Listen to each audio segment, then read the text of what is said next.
किसी महान व्यक्ति ने क्या गजब की बात कही है, बनना है तो सिंह बनो, सिंहासन मत बनो, क्योंकि सिंह जिस चट्टान पर बैठता है उस चट्टान को सिंहासन बना देता है। मैं हूं अनिल, एक छोटी सी कहानी के साथ में अकबर बिरबल की कहानी है।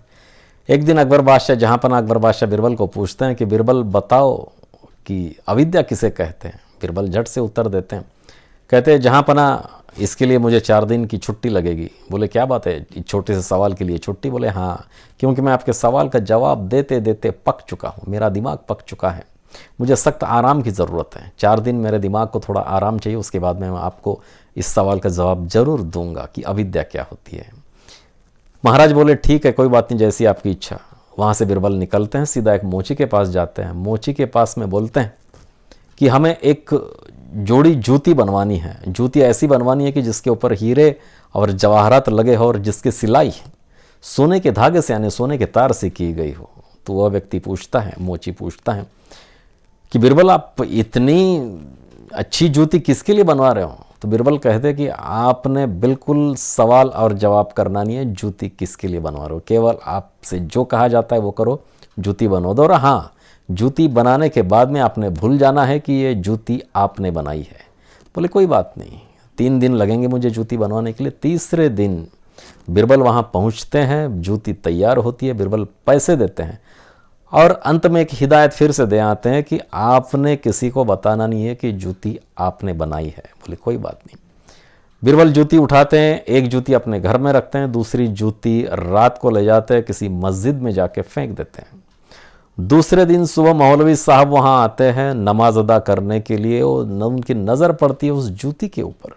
जूती को देखते उसके ऊपर तो हीरे और जवाहरात लगे जिसकी सिलाई सोने से की गई है।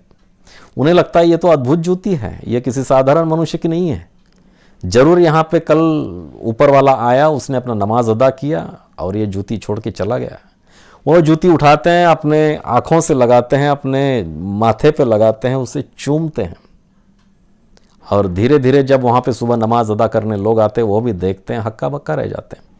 यह बात धीरे धीरे अकबर के पास पहुँच जाती है। बादशाह के पास पहुँचने के बाद में बादशाह अपने सेवकों को बोलते हैं मौलवी और जूती को हमारे सामने पेश किया जाए। महाराज का आदेश है, राजा का आदेश है। मौलवी और जूती वहाँ पहुँच जाते हैं, वहाँ महाराज को दिखाते हैं। अकबर बादशाह का देखने के बाद में अकबर बादशाह देखते हैं सच में तो वाकई में ये तो बड़ी अद्भुत जूती है, बहुत ही शायद किसी आम इंसान ये जूती नहीं पहन सकता है। सही आप जो कह रहे हैं सही बात है, शायद ऊपर वाला वहाँ पे आया हो जिन्होंने अपने नमाज अदा किया और जूती भूल गया और चले गया। तो अपने सेवकों को आदेश करते हैं कि इस जूती को अच्छे से हिफाजत से रखना है, उसे ऐसी जगह रखना है कि ताकि इसकी रोज पूजा अर्चा होनी चाहिए। ये बहुत महान जूती है। जूती की उसी प्रकार से रखा जाता है। 4 दिन बीत जाते हैं। 5वें दिन बिरबल वहाँ मुँह लटकाए आते हैं और महाराज देखते हैं उसे मुँह लटकाया, कहते हैं कि बिरबल क्या बात है, तुम्हारा मुँह तो इस प्रकार से लटक रहा है मानो आपके घर में किसी की मौत हो गई है। बिरबल कहते हैं क्या बताऊं महाराज, हमारे पूर्वजों का, हमारे परदादाओं की 2 जूती थी, उसमें से कोई चोर आया, उसने एक जूती ले गया, एक जूती वहाँ छोड़ दी। ये जूती हमारे इतने दिल के करीब थी कि हमने उसे आज तक के बेचा नहीं था, हमारे घर में ही रखा था, मगर एक ही जूती मेरे पास में है। तो अकबर कहते हैं कि आपके पास में है दूसरी जूती? बोले हाँ दिखाओ। बिरबल दिखा देते हैं। तो देखने के बाद में अकबर बादशाह का सीना ठनकने लगता है, माथा ठनकने लगता है और बोलते हैं कि सेवकों को बोलते हैं कि जाओ जो अंदर जूती रखी है उसे ले आओ। उसे ले आते हैं, देखते हैं जोड़ा तो सही होता है। बिरबल को जूती वापस करते हैं और बिरबल उसी समय कहते हैं कि महाराज यही अविद्या है, क्योंकि ये किसी को पता नहीं है, ना जिसको मिला उसको पता है, ना आपको पता है, ना और किसी को पता है। बस दूसरे से सुना और वही सोचते चले जा रहे। भेड़चाल जैसी थी वैसे भेड़चाल के समान सारे वही सुन के चले जा रहे हैं कि ये जूती ऊपर वाले की है।